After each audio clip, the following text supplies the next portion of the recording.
Everyone is comfortable, but we shall begin. Well, good evening and welcome to Committee Room 2 of the Scottish Parliament. It's great to have you here. My name is Pauline McNeill and I'm an MSP for the Glasgow region, and I'm also Deputy Convener of the Parliament's Social Security Committee. I have to say, first of all, that I'm absolutely delighted to be hosting this meeting about drugs reform policy. I think there's a lot of people to thank as to how we actually got here. I think after many months, I think Fiona and Suzanne would agree of meeting in my office. We finally are here tonight, and I think they should be proud of themselves for actually achieving this.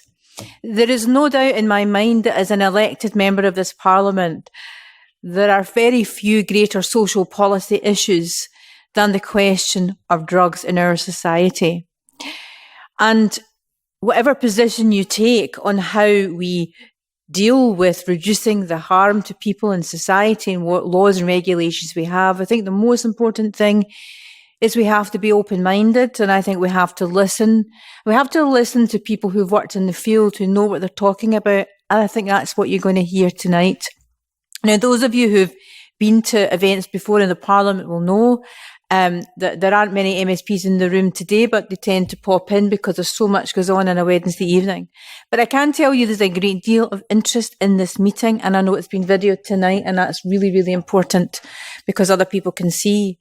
I was asked by Neil Findlay and a few others, Tavish Scott and Alec Neil, if I would sign a letter over a year ago to ask the Futures Forum if they would make it one of the issues which they would look at in terms of our policy, that we could add something to the Scottish Parliament. So I think thanks is due to the Futures Forum for making this happen tonight and for adopting this as an important topic. So I'm going to introduce the speakers when it's their turn to speak, but I'd like to begin with asking Fiona Gilbert, who's a co-founder of Recovering Justice, to make the opening remarks. Fiona, if you want to just press that button. Thank you, Pauline, and thank you for sponsoring this event. My name's Fiona Gilbertson. I founded Recovering Justice 5 years ago with Suzanne. With Suzanne Sharkey. I'm kind of heartened to be here, and I'm disheartened. As a woman who had problematic drug use in my youth, I'm looking at issues that should have been dealt with 40 years ago. We knew the solutions 40 years ago, we've ignored them, and now I am going to funerals of my friends' grandchildren in their 20s. And I am going to talk about the solution, but I just want to make that statement. And as somebody who's had problematic substance use and been criminalised for it, when you see somebody like me sit somewhere like this, you know that there are 20 or 30 people that never made it here. And they will have died of drug overdoses. They will have died of suicide. They'll have died in prison. They'll have died of preventable bloodborne viruses. And so when I sit here, I don't sit here on my own. I'm on the backs of giants, and I want to just acknowledge that. And we all know it. And I am heartened to be here today. I'm heartened by the response from the Scottish Government.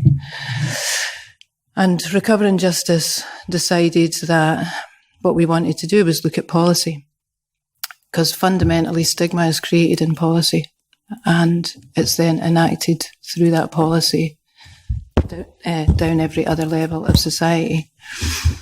So we look for the peaceful solutions to the war on drugs, which has been fundamentally a war on people and people who use drugs, and more specifically, poor people who use drugs. And this in Scotland is still a class war. I know that kind of went out of fashion talking about class and gender, but I think we lost something by not talking about it. So there are solutions. There's evidence-based solutions in different parts of the world. As a woman who lives with HIV, I realised that if I'd been drug using and been in Switzerland, I would have probably never been infected, and I wouldn't have lost that community. And we've just had an outbreak in Glasgow. So we need to start listening to the solutions, listening to the evidence, and then implementing them. And we need to bring the voices of the community with us in doing that. The mothers, the brothers, the sisters, the people who are taking drugs, whether that's problematically or not. And that's what we're doing today. We've got two incredible speakers who are going to talk about what they've done in their country. And I think with that, I'm just going to hand it over. Thank you very much, Fiona. It gives me great pleasure to welcome and introduce you to Nana Godfredsen, who is the founder and the director of Gade Juristen, which is the Danish street lawyers providing outreach, legal aid and harm reduction services for people who use drugs, advocating harm reduction. We're so delighted to have you all the way from Denmark. I know you've had a busy day, but we've got 15 minutes. And then once we've heard all the speakers, I've made sure that there's an hour at the end of it so that you can make your contributions. So Nana, without further ado. Thank you so much. Thank you. I'll just turn it on. Thank you so much for inviting me here, and thank you so much for opening the doors here. It's so important that you're doing it. And it actually happened to me 17 years ago in the Danish parliament, and it was a social democrat. It was an amazing politician from our Labour Party who invited me in there when I was only seen as a troublemaker. So at that point, now I have friends in all political parties in Denmark. Yeah. I'm here as a street lawyer, and I just want to, because you don't have really street lawyering yet in Scotland. I think you'll have soon, but let's get back on that issue. This is what it is about. It's my office, outdoor office, where we just work there on the open drug scene. We are cold and freezing, and it's raining on us. And we do outreach, legal aid service in that way. We started out, I started in 97, and that's, more than 20 years ago. And at that point, I was so naive that I really thought that this could only take a year or maybe 1.5 years. Then we had cleaned this mess up, and now it's been more than 20 years ago. We are a harm reduction-based outreach legal aid service, and we work with criminalized and de facto criminalized groups like people who use drugs, street-based sex workers in general, homeless people, street migrants, and also some from the trans people community working on the streets.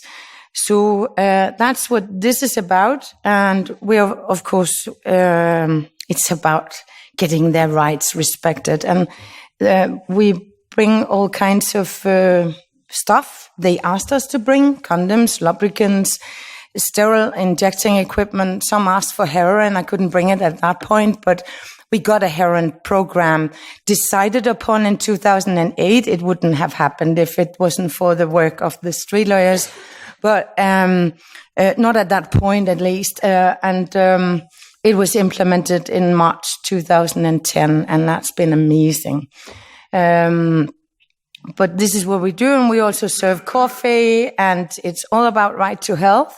But we serve coffee, tea, hot chocolate, whipped cream, a lot of hugging. And even cigarettes, so people can get a cigarette with the coffee. It's extremely popular. There's so many things that has happened over the more than 20 years with street lawyering, and I don't have the time to run through it. But one of the most important things when it comes to drug consumption rooms was the kind of a decriminalization of people who use drugs only when it comes to problematic drug use, and only regarding heroin, crack, and cocaine, not cannabis. It's completely insane. But if you only possess your next fix, then you should only be issued a warning, and that goes also in repeated cases.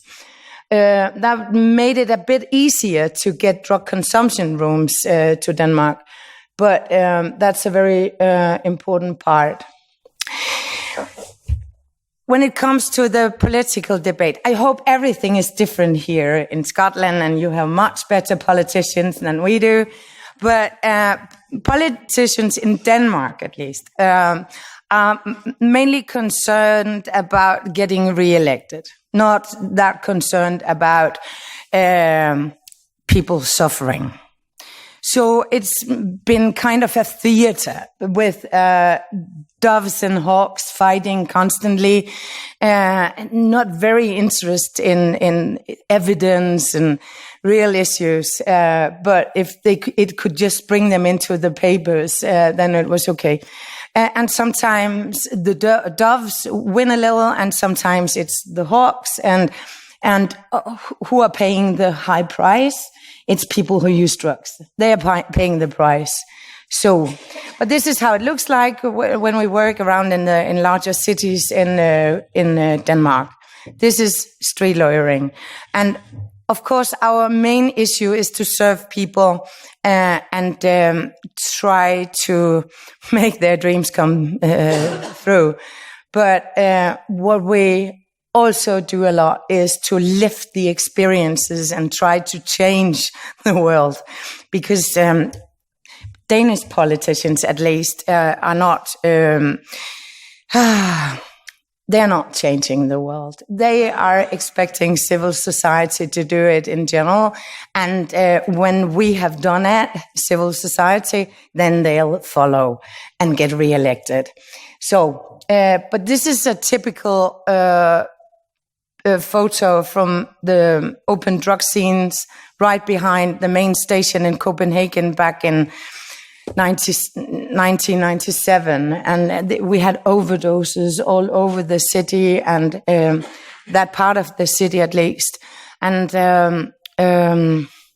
it was really awful, and the death rate just increased tremendously during the 1990s. It was awful, and that's where I started out. Another issue in the political debate, at least within the first 15 or 16 years, was they were continuously expressing treatment optimism. You just need to go into a treatment program, then you get out clean, and then you work in a bank on Monday. You know, I don't know where they get it from, because they don't have evidence on their side. It's not like that with treatment. Not, at least not how we see treatment at the moment.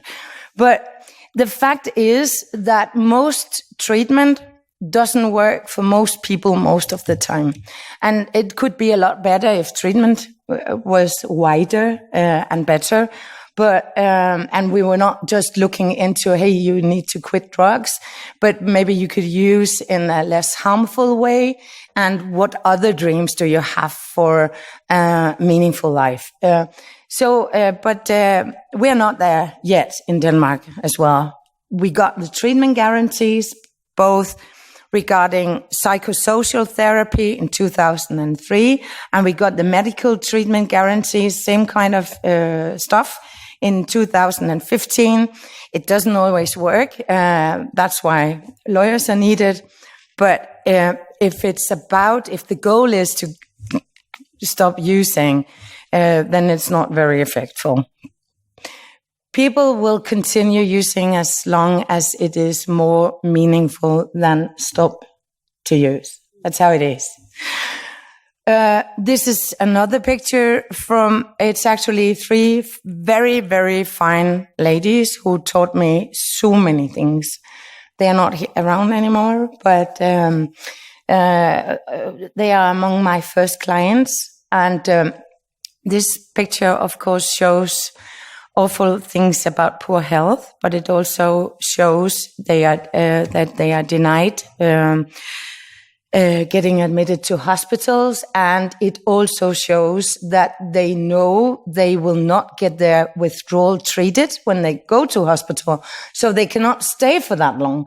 I have another point I have to make about this picture. If you could if you could take photos like these of their mental health, of their private financial situation, their housing situation, their network, and it would be the same kind of pictures, leaving us sad in the same way. So, and don't ever forget that, we are stressing them, we are criminalizing them, and then we also have the underworld created by drug prohibition. We have just left the drug market to, some are probably nice, some are really, really bad. And this is one of my clients. He got a part of his finger cut off. And this was just a warning. He was forced to sell drugs on the streets, and he didn't want to do it. But he was forced, and he was kept in a room until he got into withdrawal. And then they did this to his finger, and he said, now you know what's going to happen to you if you fuck with us, basically. So, and it also happened to another client of mine. Nowadays, everything is a lot better. The wounds are not that deep anymore. This is just to say that over the years of street lawyering, the average age of the people who use drugs who die every year in Denmark, it's stabilized. At least I know it didn't here. You have an awful situation, but at least it's stabilized. But they're getting older. Now, the people we lose every year is not 31 on average. They are about 41, 42. But that's not good enough. We can do a lot better as well. But we are getting there, And for harm reduction, we shouldn't have that discussion anymore. And maybe we don't have it, but it works. The evidence is in. Harm reduction works. And this is just to show you, you can see the blue one, it's for Frankfurt, and the drug-related deaths dropped dramatically when they established drug consumption rooms. It works. They did other things as well. It works. This end of discussion. And if you ask me what harm reduction is to me, then it is the number one pin here. It's old school. It's needle syringe programs. It's methadone and heroin treatment. It's drug consumption. It's all old school. The evidence is in drug consumption rooms and so on. But it's also about getting people's legal rights respected, the rule of law. And this is from my colleagues, a message from my colleagues in Indonesia. They have had street lawyers for the last 11 years. And this is what they say, because every human matters, no matter what. And of course, it's about reform. We must prevent all these harms that is happening on a daily basis, because we know how to, as you said. So we have to do it. But it's also about, and that's probably strange coming from a lawyer, but it's also about love. All we need is love. And what street people need is love. Come on, hug them, decriminalize them, invite them inside, do your very best. It's crucial, it's decisive. And we need to talk about it. Drug consumption rooms. There was no, you saw my first clients. It's not about drugs. It's about contaminated, prohibited drugs. Of course, we needed a drug consumption room, and the death rate said it all. And that's actually not a new idea. Just to show you some pictures of drug consumption rooms from back in time. There's even one from London in 1873. It's opium dens. We have done it before. We can do it again. The need for drug consumption rooms are not new. This is from a demonstration in Copenhagen, 1976, where women and with their kids are demanding a needle-free childhood because we had so much public injecting. So it's also about local communities, but of course, mainly it's about people who use drugs and they're surviving. But it's also a benefit for communities. And we had drug consumption rooms at that point. We had a lot of them. We had also one in the street lawyer's office. So all street lawyers have been trained in giving naloxone for many years. I think we were the first to be trained in it. But we also had the restrooms in the basement at the central station. And the women working in there, they saved so many lives. But what about dignity? Come on. So we had this discussion and the political discussion going on for years and years and years, and we just couldn't wait. And people who use drugs can't wait. So as a civil society, NGOs, private local citizens just decided to just do it. And we got a very famous Danish comedian to help us. He gave us enough money to be able to buy this old retired ambulance from Germany.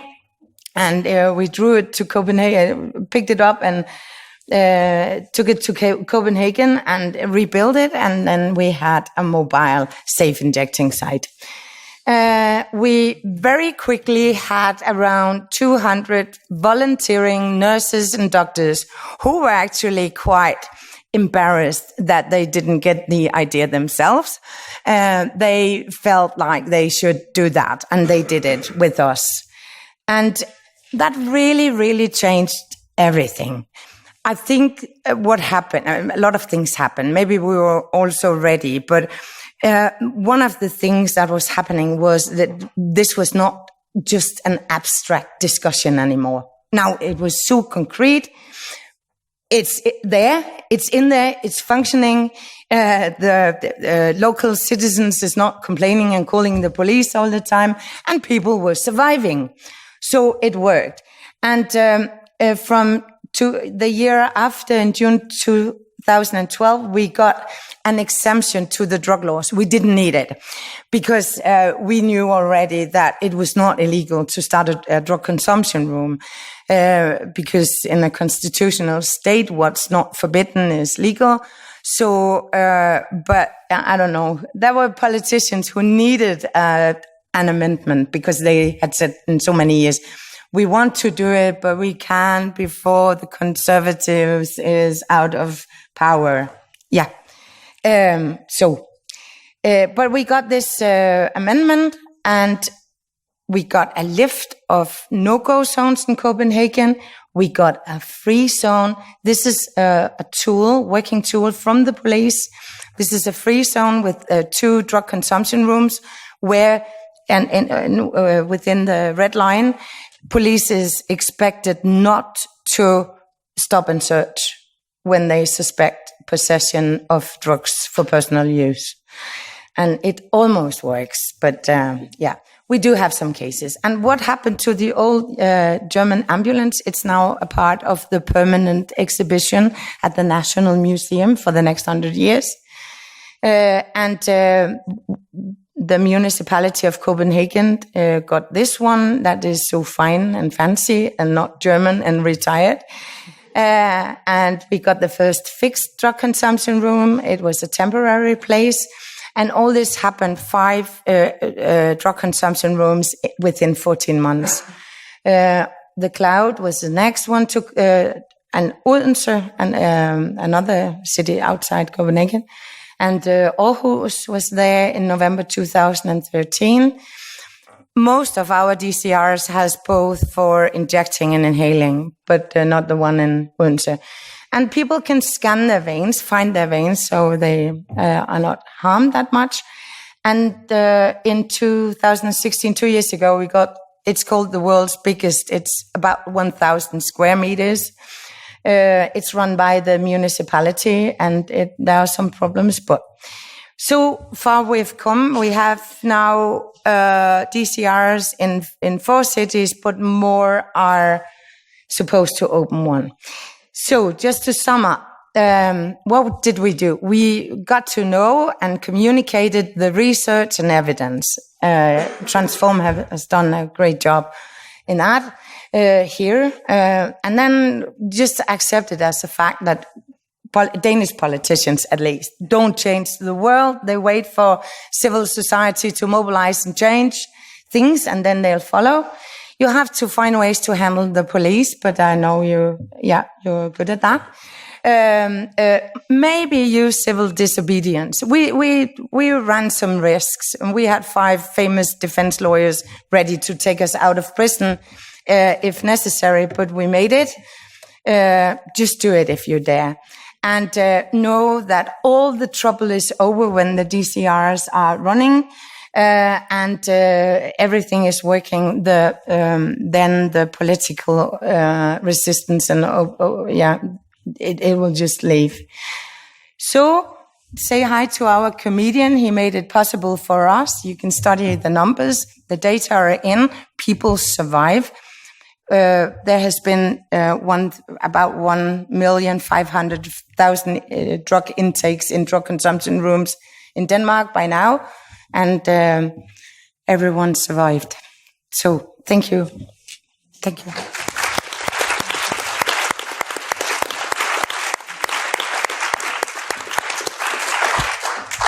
Nana, thank you so much for that. You'll get a chance to respond to the presentation. No comment on whether Scottish politicians here want to change the world. Maybe 1 or 2 of them do. Let's just live in hope that they exist. Anyway, our next speaker is Inna-Roll Spinnaker, and she's the director of the Association for Safer Drugs Policy. And just passing over the notes. Which is our Norwegian NGO working to change harmful drug policies throughout grassroots efforts. And I think we're going to get a presentation from Inna, and we're absolutely delighted. What do you need? Can you do it? The presentation's there or not? It's there. It's there? I think it is. I don't know. It's not. Okay. Yeah. Just keep. Can you see what you're doing from there? Or? Yeah. All my secrets. Yeah, there you go. Here it is. All right. Yeah. Thank you so much. All right. Can everybody hear me? I guess you can all see this boy in this picture. His name is Christopher. He was 16 years old when the picture was taken. When he was 18 years old, he was caught for smoking cannabis. And they took away his driver license, and they gave him a criminal record. And he felt mistreated by the police. He didn't understand why he would feel like a criminal. And he felt disenfranchised.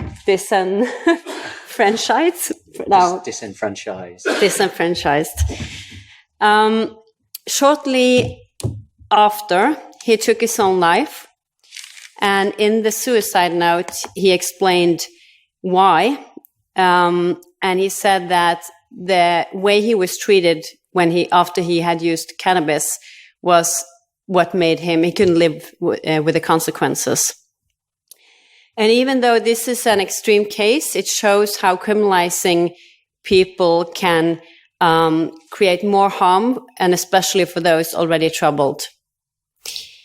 His father used to be a policeman working to fight the war on drugs. He is now a former policeman fighting harmful drug policies. Drug policies he believed killed his son. So I'm not sure okay.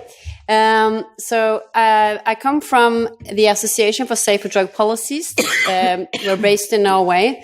We started in 2015 and got formally established in 2016. I don't know if you heard about it, but Norway is now in a drug policy reform process. So I'm going to explain what happened and why we are here, why we have a drug policy reform. And also I'm hoping I hope that the politicians here will listen and see why you should also work towards safer drug policies. So the year I was born, 1982, ministers of justice and social affairs met from all the Nordic countries in Stockholm, and they declared that the Nordic countries should be a drug-free society. And I guess you all know the background. It was the war on drugs started primarily from the U.S. Nixon government, which you already know that was not really about fighting harmful drugs. It was about political wins and fighting those who were struggling to secure or who tried to talk about minorities' human rights, and that were criticizing the foreign policies. And this war led us to believe that it was the drugs itself that caused harm.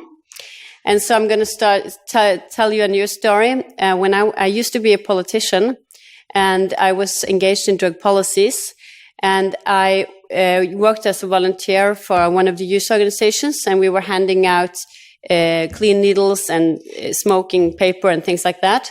And then I noticed a young man, and after meeting him several times, I had to talk to him, and we started talking, and I found myself trying to convince him to seek help and stop using heroin. And he looked at me and he said, "You know what? I know you mean well, but what you should know is that you try now to convince me to stop using heroin because you think it can kill me. But heroin is the only thing that's been keeping me alive. If it hadn't been for heroin, I would have taken my own life years ago. So if you really want to help people like me, you should go back to other politicians and you should say, this is not about taking away the only thing that's keeping us alive. But if you really want to prevent drug problems or prevent us from using illegal substances, you should try to work to improve our life quality. You should try to work to improve our health and give us a meaningful life. That's how to prevent drug problems." And that really made me think, and I started to read about addiction and look at the numbers. And it's very clear if you there was a study done in Norway where they found that almost 80% of the people who have drug problems have had childhood trauma, and most of them many different severe childhood traumas. 9 out of 10 that seek treatment also have mental problems. And what I think we should say is that we should say that as a society, instead of punishing and criminalizing people, we should actually say that we're sorry that we were not able to protect them when they were bullied or when they were sexually abused or when they were experiencing violence and not doing what we were doing. And so what exactly were we doing? Well, I don't know if you see the map there, but this is a map from my own hometown called Bergen, and it's actually a map showing where people with drug problems are not allowed to go.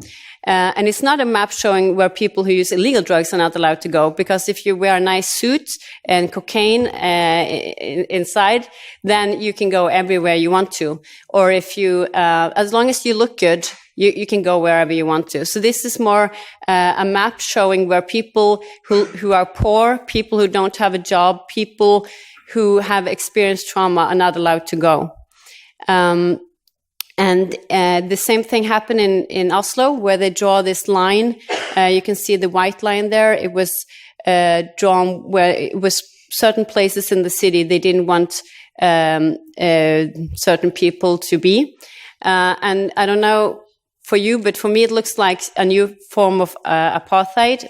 But it's not about color. It's about separating those with problems and those who don't have problems, or separating the poor from the rest. How much time do I have? 5 minutes? All right. And also we have had, the other picture is a dog at a school, and it was unfortunately quite recently, two students, the police were at the school just to talk about drugs, but then they brought this police dog, and the police dog made, I'm not sure how to, but they caught two students where they thought they had been using cannabis, and it was a lot of, they felt very stigmatized, and afterwards they couldn't actually find cannabis on them. And police dogs it's like 50% success rates, so it's very often that they mark, and it's not really any illegal drugs there. Okay. So very shortly, when we discuss drug policies in Norway, our politicians have said, well, it's quite successful. We have a low rate of substance use. They still say that in Sweden.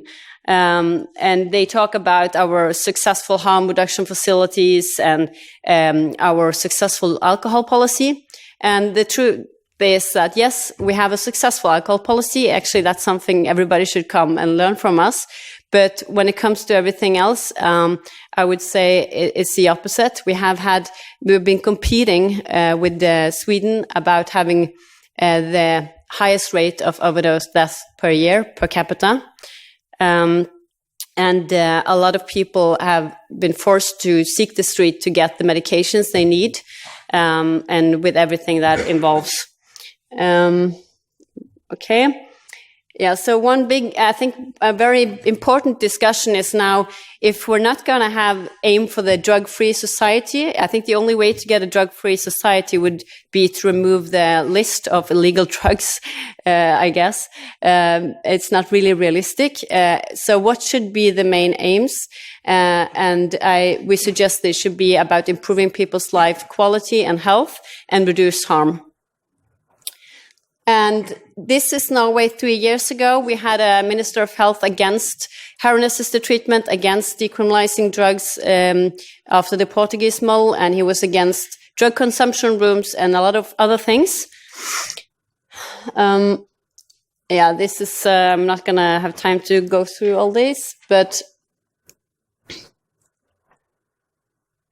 this is Norway in 2018. We now have a minister the same minister is now in favor of all these things. We have an expert committee that will look at how how we can implement the Portuguese model in Norway, maybe even make it a better model for other countries to follow. We have started treatment with other medications in the substitution treatment, and we are looking at how we can implement heroin-assisted treatment. And yesterday they voted in favor of making, we have safe injection rooms before, but now we're going to have drug consumption rooms. So a lot of things have happened the last 3 years.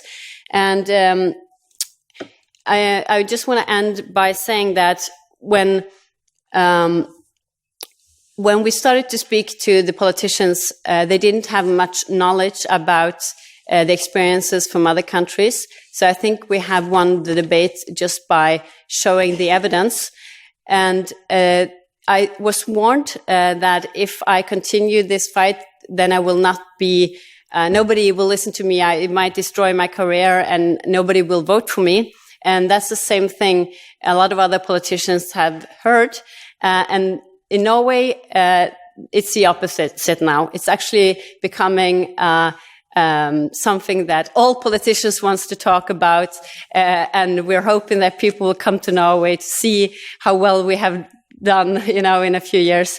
So even though this might not be a popular thing in all countries right now, I think it's something that it will not be popular to be one of the countries lagged behind and didn't do something about this problem. And it's not really about drug policies, it's about what kind of society we want. Thank you.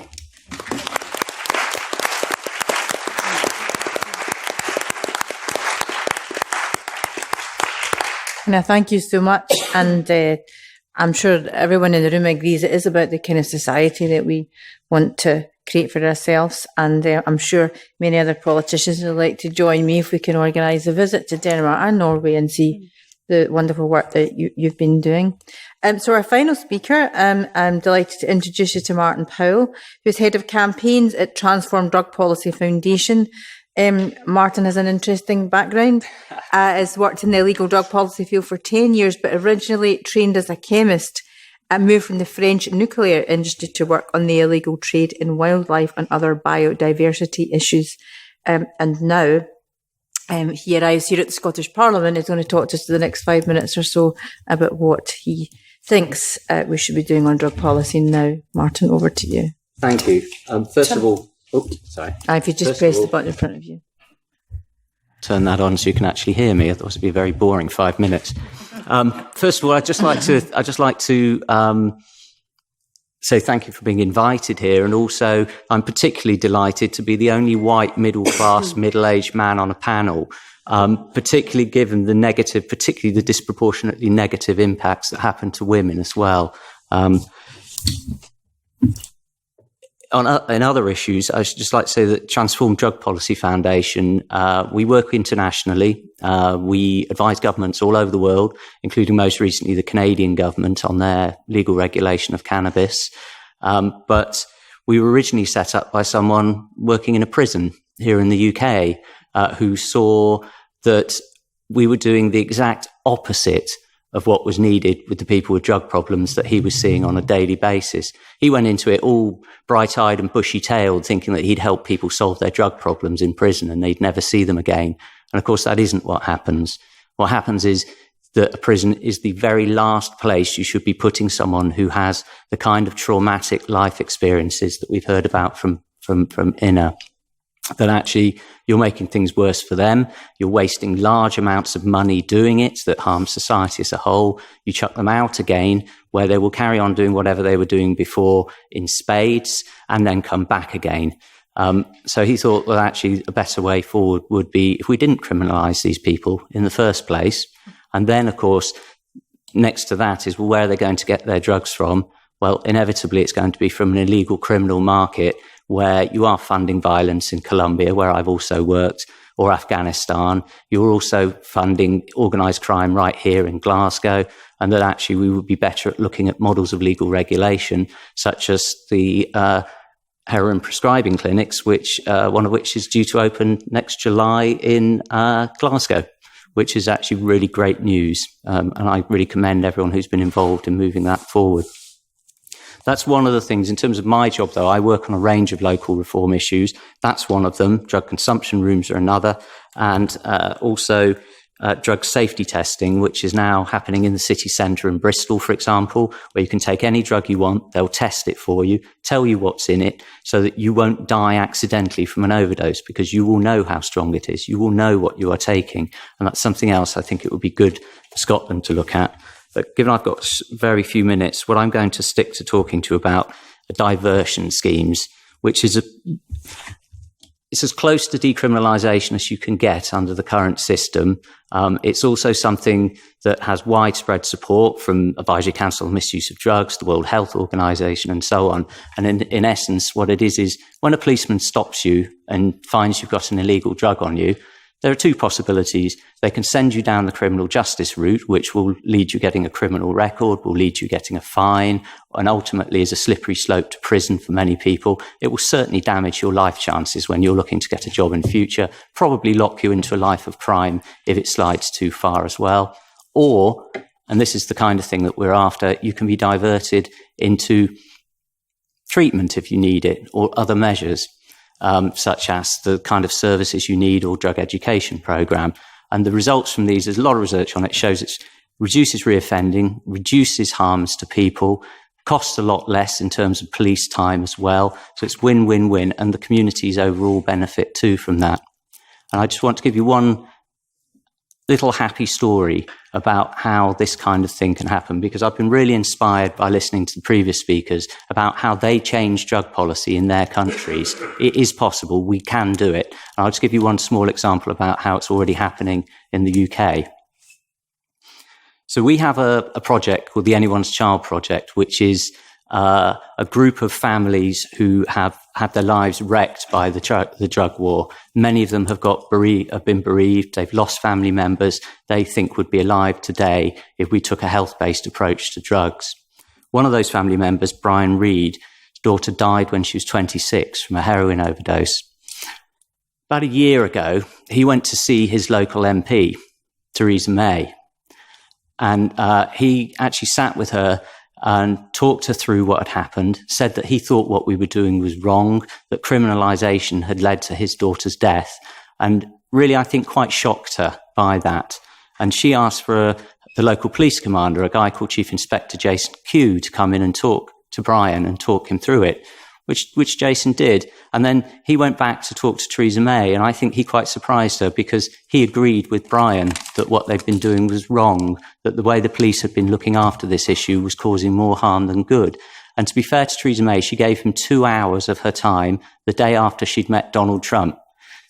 Mind you, that might be why she gave him 2 hours of her time. But anyway. And off the back of that, Jason Kew developed his own diversion scheme for the Thames Valley Police area, 2.5 million people. That's about the same size as the central belt of Scotland, I think, which went live on Monday. I had hoped he'd be here, but his people higher up thought he might like to stick around a bit more than 2 days before he abandoned to it. But he launched that scheme on Monday. Now, anyone caught in possession of drugs in that pilot in Newbury, they'll use an app on their phone, the police. They'll just give them a direct referral. They'll give them what's called a community resolution. It's a little bit like your formal police warnings that you have here. And that will set them up with an interview, an assessment with a treatment service. And they're going to have diversion Wednesdays, which all the people will come. And not only will they have this assessment with a treatment service, but they will then say, do you need methadone? Do you need that treatment? Okay, here's what you do. Here you go. Here are the people who do that. Oh, you don't need that. You're a 17-year-old who's been caught with a bit of cannabis. Here's a drug education program that will explain to you the harms of drugs and how to stay safer if you are going to take them. But beyond that, there will also be the housing services there, the healthcare people, the other kinds of social services that people might need, or the counselling support that they need to deal with why they were in this issue in the first place. And I think that that's a really, really good model. I also think it's one that Scotland could also replicate relatively easily. And I know the new drug strategy from the SNP talks a lot about diversion, but most of that is post-arrest, which is better than nothing, but this is pre-arrest. And I think that's far better. And I'll leave you with one thought on why the police might like that. At the moment in Thames Valley, it takes them 12 hours to process a possession offence. All the way through, including the custody suite. 20 minutes to refer someone with the phone. So you're talking, 11 hours and 40 minutes of extra time that the police can spend on other crimes at a time when they're under huge pressure.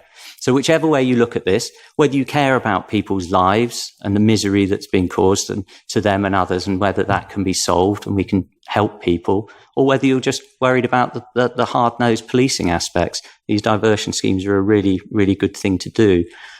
And the other thing about it is this is a way to change policy, is actually to get politicians to talk to real people about the human stories that are behind every single one of the 934 people's lives that were lost here in Scotland last year. The more than 1,000 people, I hear, are going to lose their lives this year.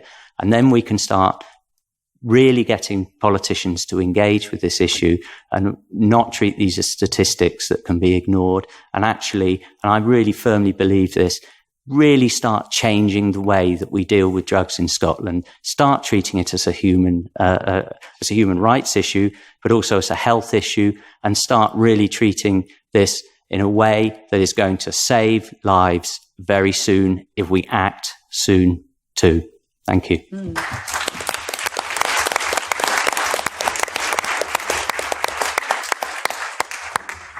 Thank you very much, Martin. That was a tremendous contribution, and I think you're absolutely right about why the police might be interested in something like that, is because processing crime takes a long time and takes a big resource out of the system.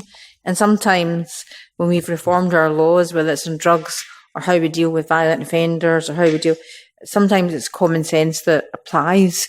And there was lots of laws passed in this parliament, let me tell you, where all it required was a little bit of common sense added. So you've heard these wonderful speakers, and we've got just under an hour for you to have your say and ask questions of Nana, Ina and Martin. But I'm going to ask our first contributor to be Sandra and Elaine, mother and daughter who I'd just met, and I'm hearing about the wonderful work that you're involved in, and I thought you'd maybe like to start off the discussion. Hi, I'm Sandra Holmes and I live in Midlothian. 2 years ago, my daughter was actively using heroin in a very bad way. She was at death's door and the services were horrendous in Midlothian, absolutely horrendous. How my daughter didn't die is because I saved her life. Nobody would listen. 9 weeks between appointments, wanting clean drug samples, appointments cancelled. Nothing was working. Nobody cared. And I really mean nobody cared. But I did. She's my daughter and I wanted to save her life. So I decided somebody was going to listen. So I started, it was Aileen Campbell that was the health minister then. I tracked her down in Biggar. I jumped in my car, drove to see her and begged her to help save my daughter's life because the services in Midlothian were just a disgrace. Nobody cared but me. So she started to listen eventually once she understood why I was being like this, because I didn't work for anybody. I didn't get paid for anybody. Why I'm sitting here. I'm a mother fighting to save my daughter's life. So somebody was going to have to listen. And it took a long time for people to start. They heard my name and they're like, here she goes again, this mother. I've been at PADS groups. I've been at every conference. And I'm the only person from Midlothian that's got a voice at this point. It's always me. I'm only a mother. I didn't work. Nobody can shut me up. I didn't have to follow policies, procedures. I'm fighting to save my daughter's life. So about 6 months ago, Tracy Klusker, the substance misuse manager in the Glenesk and Dalkeith, she had been off work through personal reasons and came back to work and listened. We put a 5 A4-page complaint into Lothian Health Board, my daughter and I, saying what actually was wrong. And it would take me till tomorrow morning to actually go through the things that we have suffered as a family. But I'll disregard that right now to the fact of driving 120 miles every day to pick up a methadone prescription because they wouldn't trust me to pick the prescription up for my daughter. And that sticks in a lot of people's throat that I'm disabled and was driving with broken ribs every day for 120 miles to pick up a methadone prescription. And all they cared about was her putting in a clean drug sample. That was never going to help her. So they started to listen because I've never shut up for 2 years. And that's the bad side of the story. And there's a lot to that story. But now things are completely different in Midlothian, a million times different. And I'm really proud to sit here today and tell you what has changed. And I will take a wee bit of credit for it because it was me that wouldn't shut up. First of all, I started a family support because we had no support at all for families in Midlothian, nothing. I was disregarded. I was only her mother. Why are you phoning? It's nothing to do with you. Can't go in when she was in for a prescription because there was only 6 wee red plastic chairs. There was a notice on the wall, don't bring anybody with you because we don't have room for anybody else to sit down. So now that my voice has been listened to and I've started up the family support group in Midlothian, the ADP, Martin Bonner, he sat down and listened to me and thought, you're doing a good job, this is great, can I help you? We started getting posters made for the family support group. Vocal came involved, Glen Eskes came involved, and we've started all to join hands and work together. Now, about 6 months ago, my daughter relapsed. Elaine's sitting here just now. She had moved into Edinburgh to live and she relapsed. So once she got through, she enjoyed taking her drugs and had her wee fun time when she had the relapse. So I took the step back, being the parent, had the boundaries set in. But when she realised she preferred recovery rather than drugs, she wanted help. First of all, she went to Turning Point in Leith. And after about a fortnight after registering there, they realised, oh, you're not in the catchment area for this, so you'll need to go to Spittal Street. So she then goes to Spittal Street. This is about another 3 weeks later. She's now injecting heroin into her groins. Or you're not injecting into your neck. You're no bad enough, so we can't help you either. So she then got sent to Gracemount in Gilmerton, and she got allocated a worker. But he was leaving the following week, so that was that out the window. So she's now at crisis point, really big time. Mum, I want help. What am I going to do? It's a minimum 12 weeks in Edinburgh. I went, you know what you're going to do? You're coming back to Gorebridge, to me. We'll phone the Glenesk. She got seen the very next day at the Glenesk, because we don't have a waiting list in Midlothian. There's no any extra money being produced in any shape or form. Common sense is now being used. People are listening to lived experience, mothers, families, users, and going, common sense prevails here. Listen to what we're saying. You need to listen, because this is working. It's working unbelievably in Midlothian, what's happened. Elaine got seen the very next day. 2 days later, she was on a methadone prescription. Within 3 weeks, she had stopped using. She's now on 35 mils, am I right? 40, she's on 40 mils methadone, ready to go into LEAP treatment centre very shortly. And that was turned around in 3 weeks. We saved the Glenesk and Midlothian, ADP, everybody working together. We've proved it. This is proof. We're not talking statistics. She's sitting here. We proved it and saved her life. It's worked. She's sitting here and she's going to tell a bit of this story. So that's massive. That's my personal story. We're saving my daughter's life. But I'm running a family support group. So alongside the family support group, we're not hiring a church hall and having to pay £20 every week to run that. The Glenesk is open on a Monday night for me. Tracy Klusker, the manager, works on a Monday night, does her prescriptions, does all her things, to open the doors to let us have a family support group. We got the Cora Foundation to give us £1,500 to get a decent seat to sit on. We were sitting on hard chairs, freezing room, no curtains on the window, nothing. But the £1,500 furnished the room, so we've got a nice wee room, which we need. We're parents that are sitting greeting on a Monday night that our kids are using drugs, we're demented, how do we deal with it? So we're supporting each other. So I'm not prepared to have a church hall to have a family support room. The services need to work together and we all need to be together. We've not got money. We put £1 in for a cup of tea and a biscuit, that's it. So we've now got the room. I've got family members this week in particular, because I could go on till tomorrow morning, but I'll speak about this week. The last Monday to this Monday, I had 2 family members, parents, absolutely demented. Both their kids are in very active addiction and terrified they're going to die. I says, we'll sort it. We've got a drop-in centre on a Monday. We can talk them into coming on the Monday. Tracy will see them, and I guarantee you they'll be on a prescription before the end of the week. On Monday, these 2 kids, adults, but kids to us, got seen. Last night I spoke to Tracy Klusker at 9 o'clock. They're both on their prescription, started for Monday. We've not got a waiting list of 12 weeks in Midlothian. It's getting dealt with immediately, and we're all working together. Now I'm going to put you over to Elaine and she'll explain what's actually happening for the users. She's better at it than me. So what they're doing now is there's no waiting list at all. You phone up and you get seen that day or the next again day. They're dropping on a Monday, and it's trauma-led. It's a drug misuse service, and they do not ask you about your drug use unless you want to talk about it. It's about the trauma. It's about the obstacles you've faced that week. So if you've got housing difficulties, you've got problems with your benefit, those people are on site to deal with you. And if they're not on site, a peer supporter will take you along to the benefits office, the citizen advice. It all gets done there and then.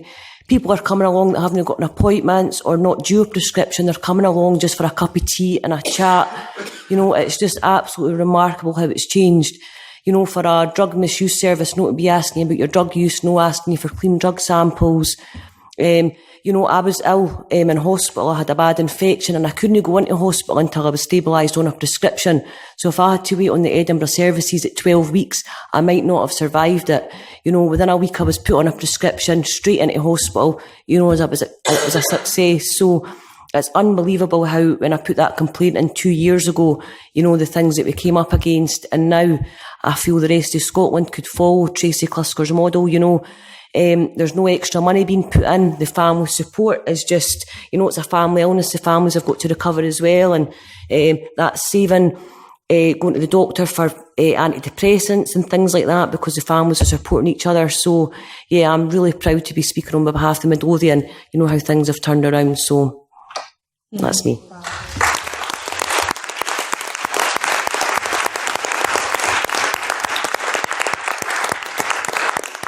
Well, you're living proof, and you're here and making absolutely wonderful contributions and very inspiring. And I think that's something, I think we'll have to have some takeaways at the end of the meeting of things to do, and I'll certainly put that number one on the list about rolling that out across Scotland as an ask of our Scottish Government. I'd like to just throw open for any questions to our wonderful speakers, or any just comments in on that, so that the speakers can come back. Okay, I'll take 2 or 3 at a time. So would you like to start off? If you just want to see, I think you should, if you just press the button in front, that'll give you some. That it? Yep, that's you. No, what I was going to say, you mentioned, and I can never pronounce this properly, naltrexone. Now, in an ideal world, in my book, no one would be using drugs. That ain't going to happen. So my second ideal world would be drug consumption rooms and people being given heroin if they need it. Because if people want to use heroin, they're going to use it. And we need a safer way of doing it. But, I mean, I guess that takes time. And one thing, I can never pronounce this properly, so you have to excuse me. Is it naltrexone? Is that how you pronounce it? Yeah, that's the one, yeah. That saves lives. And that, there could be, if we had that now, there would have been 934 people saved. And I don't understand why the government can't roll this out when they rolled these things out in other countries and in parts of the States where addicts are given it. So if they do OD, someone can help save their lives. That's just all. Do you want to respond to that question? Kate, maybe. Do you want to respond to that? We can get it in our treatment centre in Dalkeith. Tracy Clusker's learnt us all how to use naltrexone, and we carry it about with us. I just think that should be. You're probably best. So, Would you say who you are? Yeah, Sakit Priyadarshi. I'm from Greater Glasgow and Clyde, but I'm here with colleagues who've worked in the National Forum for Drug-Related Deaths and the current partnership and action on drugs in Scotland. So we do have a national naloxone programme that's been active for a number of years. Following pilots in Glasgow, it developed into a national programme. National programme has been growing in terms of naloxone delivery to people who are at risk of drug-related deaths and overdoses, and to actually third sector and family members of those individuals as well. The most recent evaluations seem to suggest that although drug-related deaths are rising, there has been a contribution of through naloxone, in that if we didn't have a naloxone program, believe it or not, our numbers would be actually even significantly higher than they are at the moment. But having said that, there are still a couple of major challenges. One being that we still don't think we've got enough supplies to at-risk populations, and we don't think their supplies are there at the crucial times where perhaps people are using and are likely to have an overdose. So unfortunately, when you do things like audits and analysis of fatal overdoses, you find that although individuals may have been supplied with naloxone, there wasn't any naloxone around. Could you just say what it is? Right. Sorry, just presuming that everybody knows about it. So naloxone is what's often called the antidote to heroin. So it reverses the overdose of heroin, and it's a very commonly used medicine in emergency departments and A&E departments when people present with opiate overdoses. And so over the last decade or so, we've been trying to roll it out into community and into drug users through drug treatment programs, through pharmacists, through third sector providers, etc. as well. Thank you very much. Martin? So I'll maybe chip in a little bit on something that Saket working for the NHS probably couldn't, which is about why the government in Westminster is stopping drug consumption rooms opening where they're wanted. And it's not just in Glasgow where they're wanted either. I work with a lot of police and crime commissioners south of the border who would also like the opportunity to open a supervised drug consumption room or an overdose prevention centre, as they call them in Canada. And to be brutally frank, it ain't about the evidence. The government has been presented with masses of evidence. They started off saying that they didn't have proof of the health benefits.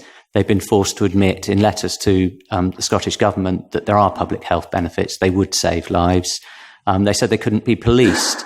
3 of the police and crime commissioners I work with wrote to the government and said, yes, they can. They police them in other countries. We police needle and syringe exchanges. There's no reason we couldn't police these. So really, at the moment, it's more an ideological issue rather than one of whether they would or wouldn't work. We know they'd work.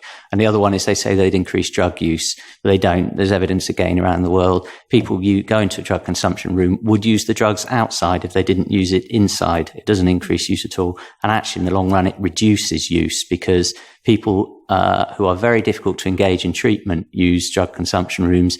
You can begin to engage people in treatment. Once they start using methadone and so on, their use of illegal drugs usually falls. So actually, they're a way to reduce the illegal drug market. So I say it's not so. We had a meeting, one of my Aim Honest Child colleagues had a meeting with the drugs minister last week, and she was still trotting out these lines in full knowledge that they're not the case. Which drug minister was that? It's Victoria Atkins is the drugs minister. So really what we need is to be putting the right kinds of pressure on her. And I think, again, if anyone in this room who has a personal story can write to her and tell her why that would be, why they would like to see a drug consumption room, that would be helpful. It would also be very helpful. Credit to the Conservative group here in Holyrood. Their new drug strategy actually supports diversion schemes, but they don't yet support drug consumption rooms. Perhaps people could talk to them as well, because I think that would be very helpful. Mm-hmm. But I would say I'm absolutely confident that we will get them. It is just a matter of time. Mm-hmm. You can't hold a position that is so anti-evidence for too long.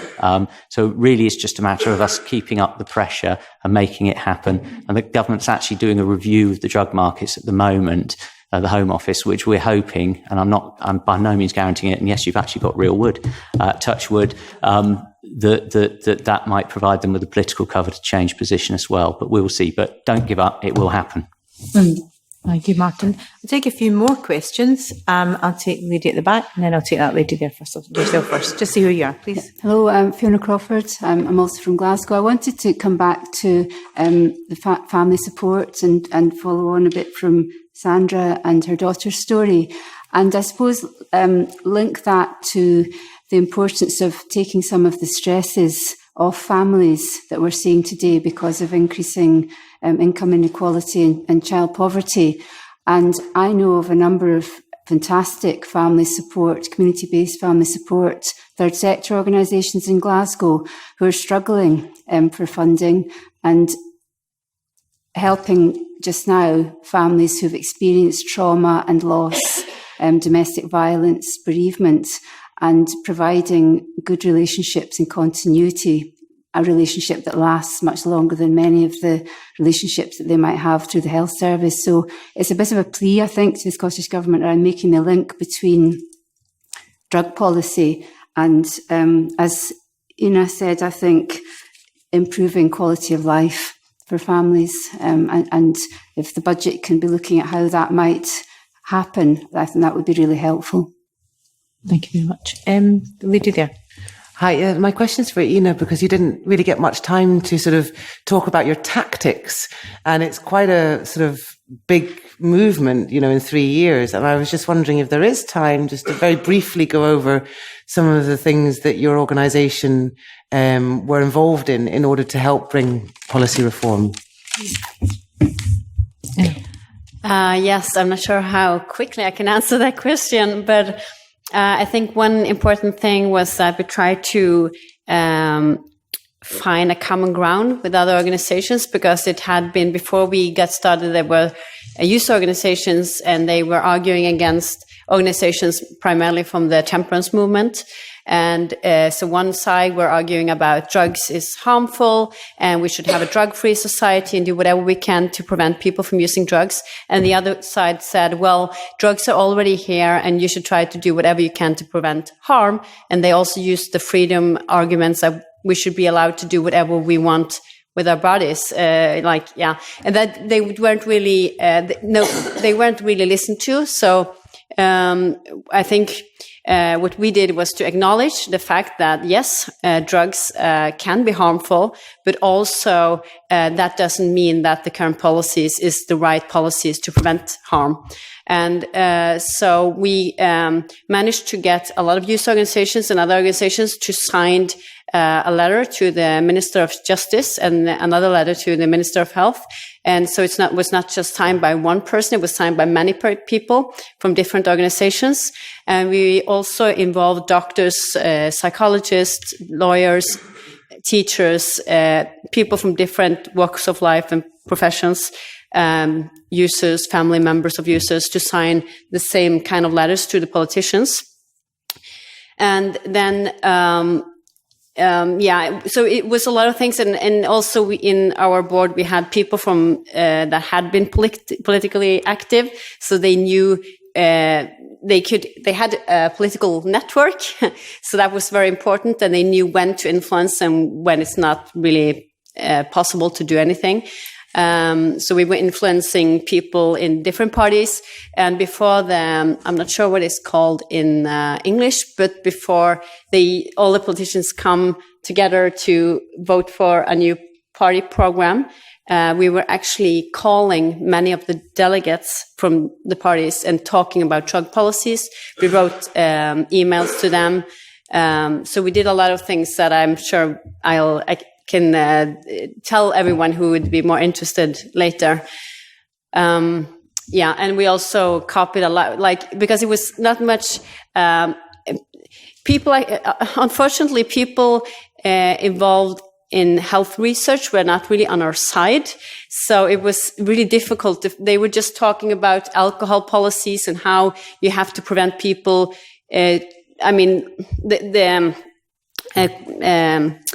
The more people that use alcohol, it's a higher chance that you get harm from alcohol. And it was really difficult to find evidence in Norway or in the Scandinavian countries, because it haven't even been founded, that kind of research. And so what we had to do was to look abroad, and we saw a lot of research done in other countries, and we've used Portugal as one example. And that was very helpful to try to show the experiences from other countries as well. Okay. And humor, that's true. I forgot about that. That's maybe the most important one. Nana, do you want to add anything to what's been said? No, I don't know much about Norway, so.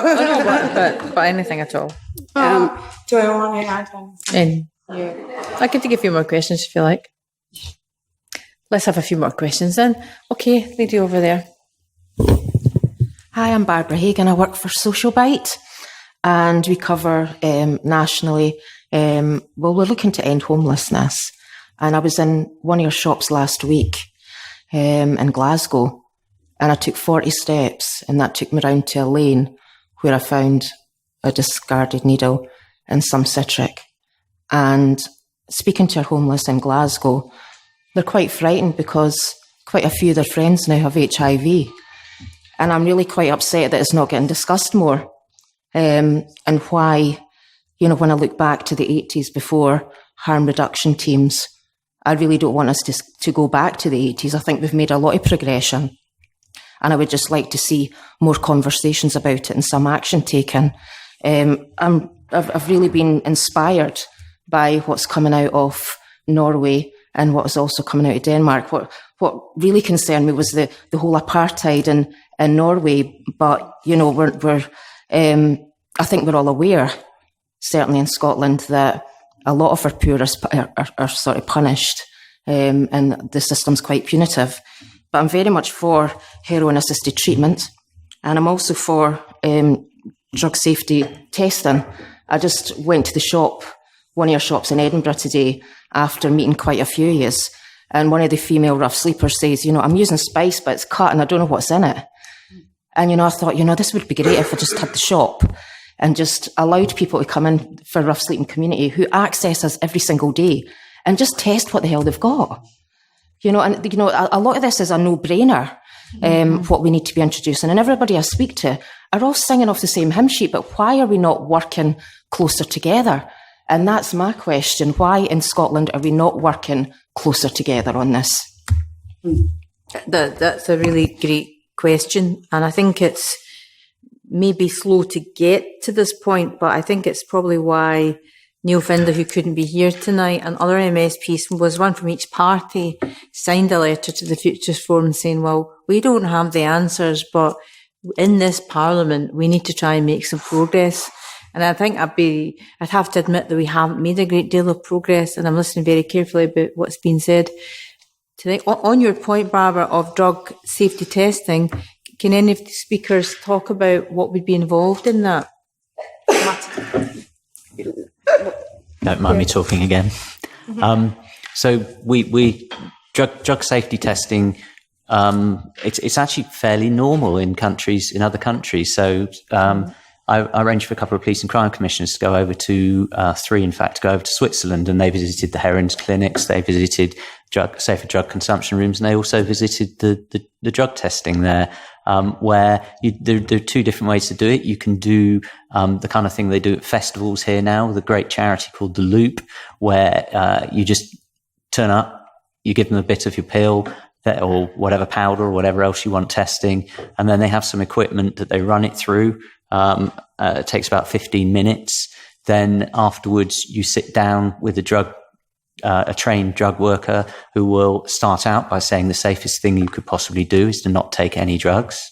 And then and then explain beyond that what was in the drug, and if people are going to take it, to take suitable precautions. And there's just last week, there was the first peer-reviewed paper in the International Journal of Drug Policy looking at the impacts of this, and that they found in the first festivals they did this, there was a 95% drop in people presenting for drug-related health issues at the festival medical facilities. So a huge drop. And in Bristol, where they've just got funding through the council and also the local business improvement districts put in money, where they're doing a series of tests, and then they'll evaluate them at weekends in the run up to Christmas and the New Year, where they do exactly the same thing, but you can go in at any point during the day, and they're doing them on Fridays and Saturdays. So people who are going clubbing in the evenings can go and get them tested, but they're really keen as well for people from the homeless community to come in as well. So they're trying to site them in places that are accessible to other people.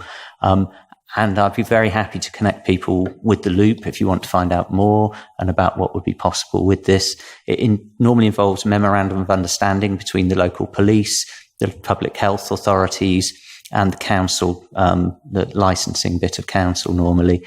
But there's now very standard. This is happening increasingly, and it's also got the UK government has said this is an operational police matter, so it's fine if they want to do it.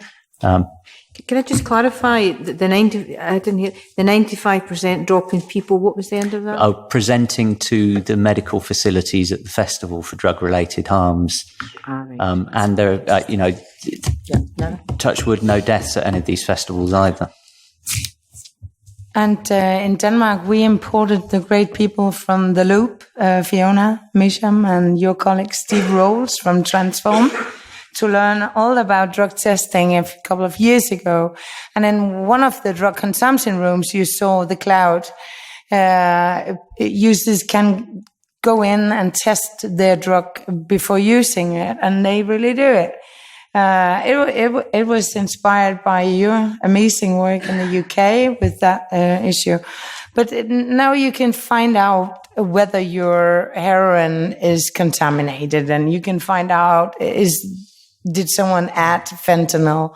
Did you think you bought cocaine and then it was heroin, and you haven't been using heroin for months, and you could OD and so on? So that's what's going on now. I don't know where it is taking us, but more and more politicians find they really should do that. As long as they advocate for prohibition, which is the root of the harms, then they at least have to make possibilities for testing the drugs produced by the underworld. Fiona? Yeah. So I don't know if you used the word outrage, that's probably my word, when you talk about the HIV outbreak and the response to it. What we have to remember is in the 80s, the response, we had to fight for that then. And it was a hard fight. And most of the people that fought aren't here. So, we need to not forget history as well. And sometimes it is about going back to that history. And the other thing is what happened is it became associated with gay men who could meet and they could collaborate because they weren't criminalised just for what they were putting into their bodies. The response is the response because these people have nowhere to live and they're living on the streets and they're taking drugs, and so they're criminals. And the more we meet in places like this, I am so heartened that you have this response. We are trying to get as many organisations to sign up because this, as you say, it's human rights, and homeless charities need to be coming on board and say we want drug policy reform as well. So thanks for that. Okay, so we'll take some more questions. Anyone from that lady there? Hi, I'm Susan. I'm a recovering addict and very good friend of Fiona's. Used with her and recovered with her. Just a couple of points I want to make on stigma and criminalisation. I used heroin in the 80s, 1980 to 1984, and then I got sent to prison. Well, I got remanded in custody. That totally traumatised me. I'd had a lot of trauma in my life, but being sent to prison really traumatised me. But the stigma of having been a heroin addict has never left me, and I mention it for two reasons. We speak about the politicians, but I equally think we need to educate some of the medical profession, and I'll tell you why. In 1983, I was turned away from what was the old Royal Infirmary in Edinburgh. I had a gangrenous abscess on my arm. Doctor refused to treat me because I couldn't promise I wouldn't take heroin before I came in the morning. That, I believe, wouldn't happen today because of the Human Rights Act. Last year, I fractured my spine. I live in the Scottish Borders, and everything that you said, Sandra, applies in the Scottish Borders. I moved from one town to the other. I pleaded with my doctor that I didn't want to take morphine, and he told me I had two choices, morphine and morphine. So I accepted it. When I moved surgeries and tried to get my morphine, the stigma from 1984 was still there, and the doctor refused to give me morphine, even though I'd been having it at the previous practice. I mean, I don't take morphine now. I took it for medical reasons, But we do, I believe, we need to educate the doctors as well. Fortunately, I wasn't having that, so I called the practice, and the next again they saw another doctor.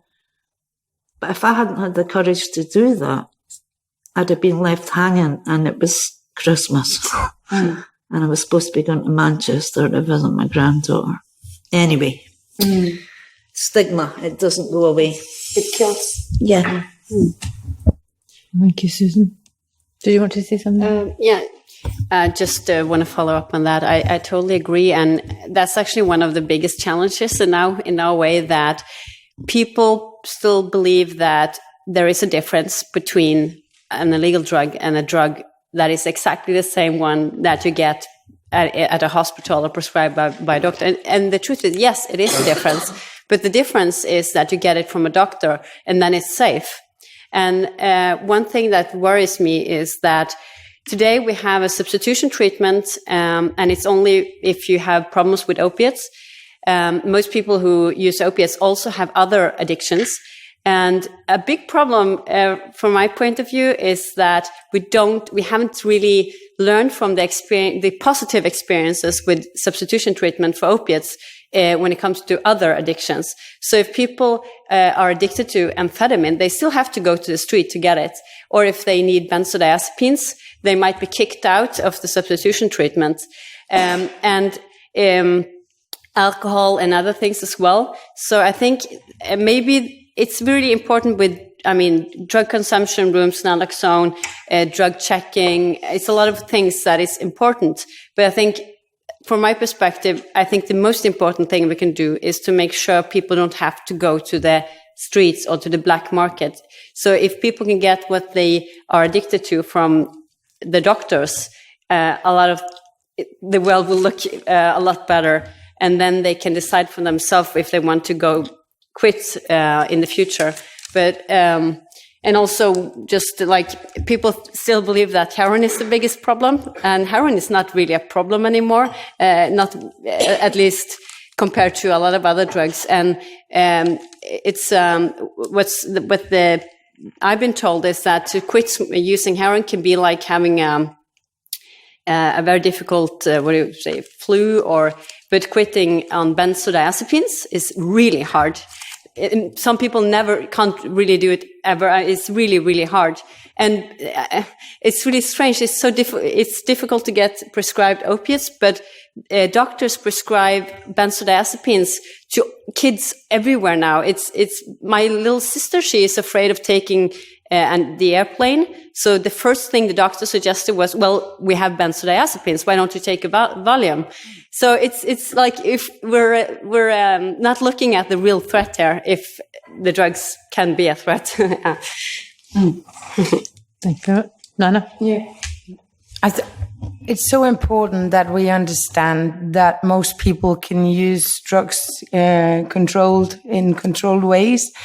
9 of 10 it is using all kinds of drugs, alcohol and heroin and cocaine, without getting into trouble, if they can avoid the policy-related harms. Yeah. So, and for the rest, problem with problematic drug use, it is a fact that it is not that much about drugs. And we have created a system with politicians and decision makers and a treatment system, and who are so focused on drugs, even more focused on drugs than people who use drugs are.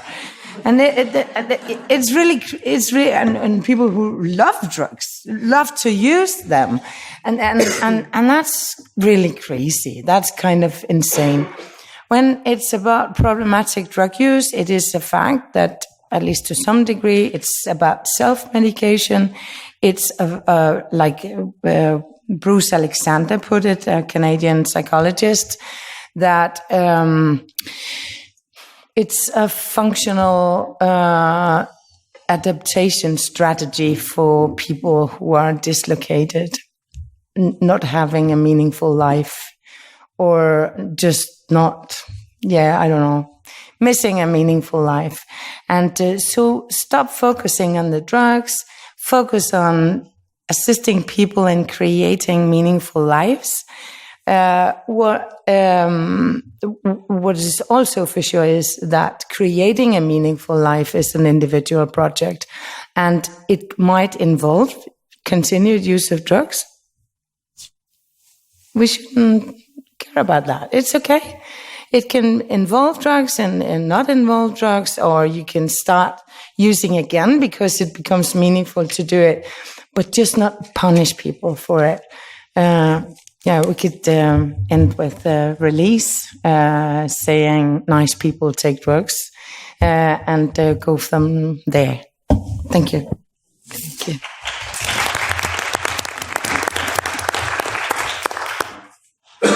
I'll take a few more questions and then I'm going to give the speakers a chance to sort of say a few words that they want to say. So, yes. Thanks. I'm Carol Hunter. I'm also from Glasgow. It's been really interesting. My question's on the street lawyers' work. And I wrote down, you said, what's not forbidden is legal. So in terms of trying to establish a drug consumption room in Scotland and Glasgow, what tactics should we use to get around possession being illegal under UK legislation? You said you handled the police. I'd be really interested to hear what your tactics were.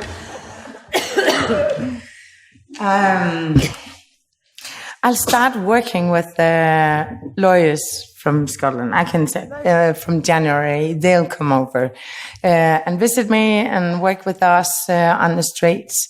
I haven't done the legal analysis on Scottish law, UK law, but we did it in Denmark, and we just analyzed all laws that might be violated, and our conclusion was that it was not illegal to start a drug consumption room. We had once, it's many years, 15 years ago, a police chief. She's not there anymore, thank God. But who said that if anyone is trying to establish a drug consumption room, I would go for them to participate in possessing drugs or kind of that. It's crazy. It lacks legal grounds. It couldn't happen in Denmark, but still we could get arrested while we just did it. And I was nervous. I'm a lawyer. Worst thing I can imagine is getting arrested. Okay, my whole career and yeah. So we were nervous about it. What would they come up with? But you should do this. Maybe you've done it already, analyzing all your laws and legal frameworks, and you might, if you don't have criminalized paraphernalia anymore, or you don't have these kind of things, you know about it? Maybe you can, yeah, I'm asking you questions, but you should do that legal analysis and then just do it because it's the right thing to do. It's about saving lives, and it's about saving the most vulnerable we have among us. So we must do it. Yeah, it's certainly attractive. And I think, there's no public interest in prosecuting someone anyway. No. Shall I chip in? That is absolutely key. I mean, there's a QC called Rudy Fortson, and if you Google Rudy Fortson and drug consumption rooms, he's done a whole load of work on the legal situation. And there are some grey areas, without question, in terms of criminal offences of allowing your premises to be used, and in preparation of what constitutes preparing a drug, and lots of sort of grey areas. But absolutely crucial to this is the public interest thing, that actually, is it in the interest to prosecute someone who is demonstrably trying to save someone else's life? And actually, it does take courage to take that on.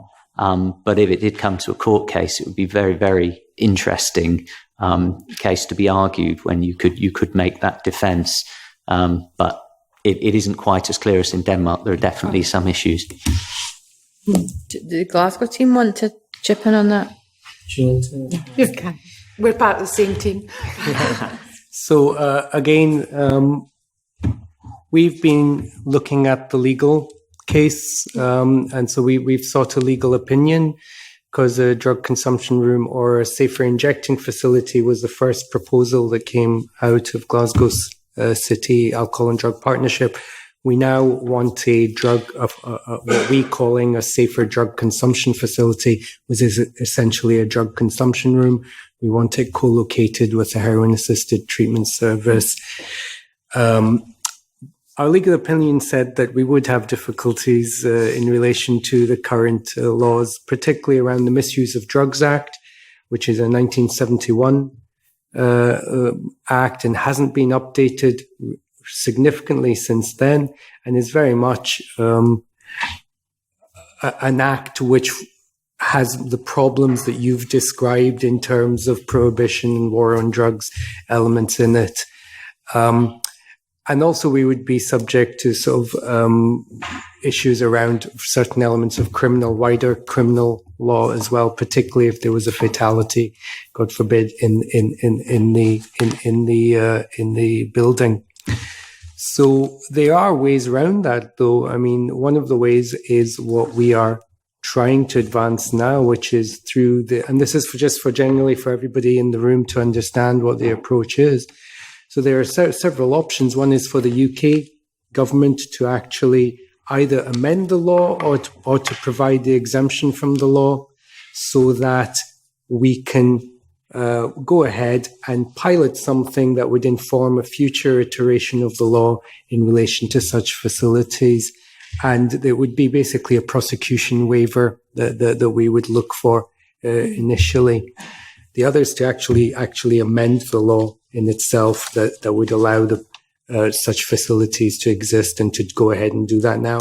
I think I'd be slightly reticent about it because any amendments that you do just now should really be informed by the experience of running one for a couple of years so that you can actually have, if you like, wiser, more informed legislation that becomes permanent legislation. The other opportunity in the devolved system, of course, is to devolve that law to the Scottish Government for the Scottish Government to make the necessary changes or exemptions from the law.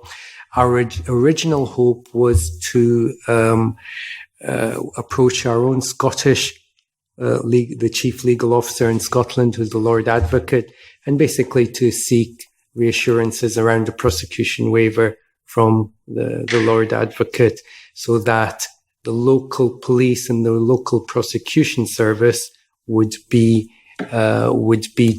told that they could exempt us, service users and service staff and the corporate bodies involved from exemption on the grounds of public health and public interest. So those are the options I think remain on the table in Scotland.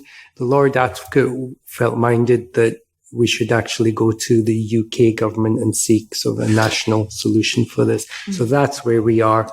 And I hope that gives everybody a context as to where the current situation in Scotland lies. I think that's really informative. I just wanted to just give a response to sort of commentary on Scots law and so on. And so, of course, that would apply to Scotland. What is not expressly prohibited is allowed. And that principle has been used in other laws. For example, land reform.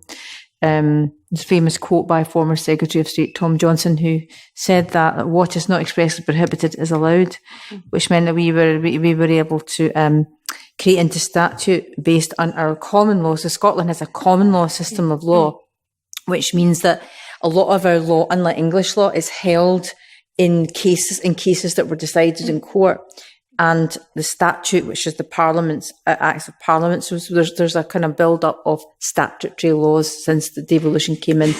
I think now that we've had devolution for 20 years, my view, I have chaired the Justice Committee for 6 years, so I know a wee bit about it. I think it would be very difficult for a Lord Advocate to provide a waiver unless there's a clear public policy agreement, I think, that would be supported, I think, generally by the government. I think that would be difficult. As an aside to that, I've been campaigning on the devolution of laws for medical cannabis, which is, so the law is held in the Misuse of Drugs Act 1976, and all the drug laws are reserved. But interestingly, it took the case of, if you remember, the boy who had, as a derivative of cannabis, which was very, very effective with his autism attacks. That story just changed public policy towards medical cannabis. And now, so I had a question to the First Minister not so long ago, because I've been chipping away at this for the last 2 years or so.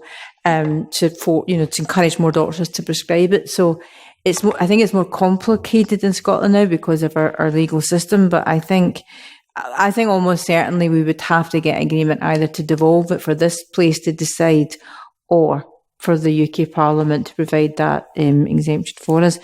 And just before I ask Fiona to come back in, just this kind of interesting parallel in Scotland. So, like most other countries, we discuss how we deal with things like prostitution, for example, which I know in your countries, both in Norway and Denmark, we've studied those countries. In fact, over the years in Glasgow, which is just to say I represent, for many years, prostitution in Glasgow, although it's technically against the law, so soliciting is against the law, the police managed it in such a fashion that if the women, mainly women, were in this part of the city, but not this part of the city, they wouldn't really be prosecuted.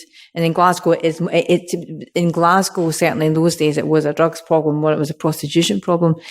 But do you know what changed it? What changed it was when the city centre, you're nodding your head, you obviously know this. What happens when the call centre started in Glasgow and they started to work after hours, because the places in which the prostitutes were allowed, where the police wouldn't prosecute them, were a certain square of the city, which there was no activity after 5 o'clock. And then when the city became 24 hours and call centres, I as the MSP started to get complaints, as others did, about prostitution, and that's what happened. And that's what shifted it. Now it's a different problem altogether because a lot of it's behind closed doors. I just say that because something you said earlier, Martin, made me think that the police in their handling of public policy and social issues in Scotland, in my opinion, the police by and large, if allowed to apply some common sense, have up till now applied a high level of common sense. It gets more difficult. And I think it's a point you make really well. When politicians start getting involved and banging the table about there's not enough enforcement and that's when the police get nervous about handling these issues. So anyway, I just thought I'd throw that in just out of interest as to the kind of guide to what's been sort of happening here. But I know you wanted to respond to one of the issues, Fiona, so over to you. You might wish you'd not asked me to do that. Nana has a bus. She's willing to give us it. We have a community of mothers that will shield that bus. And we just need people to go on that bus. Sometimes, and like you, I'm not paid, I'm an activist. Sometimes it's just an act of courage. And I do not believe that any force in Scotland will board that bus and stop us saving the lives of the next generation. Is there any other questions? If not, what I'm going to do is I'd like the speakers to have a final minute before we close, and then there'll be some time just to have a quick word before we actually have to leave. Would you like to go first, Nana? Yeah, I've said too much today, I think, in a very complicated language for me. But I just want everyone here to know, and the rest of the world, that I personally lost too many people I loved and cared for. So this is not, I'm a lawyer and I shouldn't say things like that. But we need civil society. We need mothers. We need users and former users. We need treatment providers. We need all of you. Police officers, that we have friendly police officers as well. We need all to go together, stick together, mobilize, and demand policy reform. So that's my final words for here. Yeah. Thank you very much. Anna? Well, I think I'm just going to say that sometimes following the rules is not the right thing to do. Sometimes you have to follow your heart and do what you know is right. And I think your suggestion was a real good one. And I think also one of the reasons why we got this far in Norway was because we didn't do what was expected from us, and We didn't always follow the rules. And I would be happy to, invite you all to Norway and also if there's anything we can do to help you in the reform process here, just let us know. And we got a lot of help from Transform and Anyone's Child and other IDPC and other organizations as well in the reform process in Norway. So I think the least thing we could do is to give something back. If anybody wants to know in details things that we did that worked, just contact me and I'll be happy to share. Thank you very much. Martin? I'm going to deal with one of the big barriers that used to be in place, but that I don't think politicians realise has gone. Politicians, I asked Diane Abbott a few years ago about the drug war, and she said to me, this was a public meeting, she said, the drug war, yeah, it's a terrible bad thing, but you're not going to hear me calling for reform. I'll be on the front page of the Daily Mail tomorrow, and I don't want to do that. There's been a fear of what the media might say if politicians step up on this.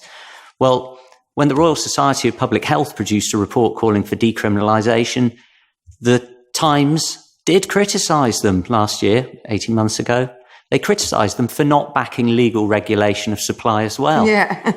The Sun, last year, we gave them a top 10 drug death hotspots in England and Wales. They produced those hotspots and a map, and a couple of years ago, it would have been criticising the police for not clamping down. The Sun wrote, maybe it's time that the UK looked at decriminalising drugs. The Daily Mail, now, if the Sun and the Times, Murdoch papers are backing this, I don't even need to go there on the Guardian and the Independent and the Mirror and all the others that are all behind reform now. And the last really big block is the Daily Mail. Newsflash, Paul Dacre has left the Daily Mail. He was an absolute beast when it came to drug policy. But he's gone, and the new editor, Geordie Greig, I'm not expecting him to come out supporting drug policy reform any day soon, but we do know he's not going to have that same knee-jerk, horrible reaction to any story that involves drugs.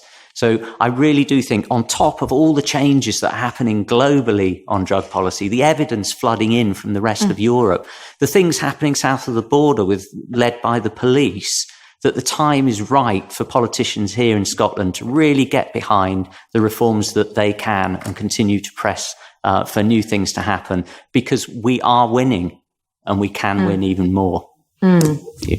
Yeah. Thank you very much, Martin. First of all, I'd like to thank all of our speakers. I think what's really important here is we have people who really know what they're talking about in their field. We have an international panel, and we've got a group of people who have so many things that they can see that points to an alternative way forward.